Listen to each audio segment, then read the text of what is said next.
சுனோ, என் பெயர் Velu, CEO, spy and detective services. உன் பெயர்?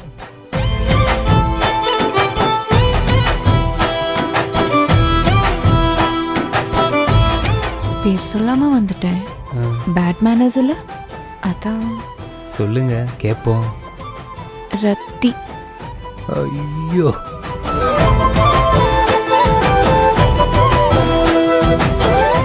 இது யாரு?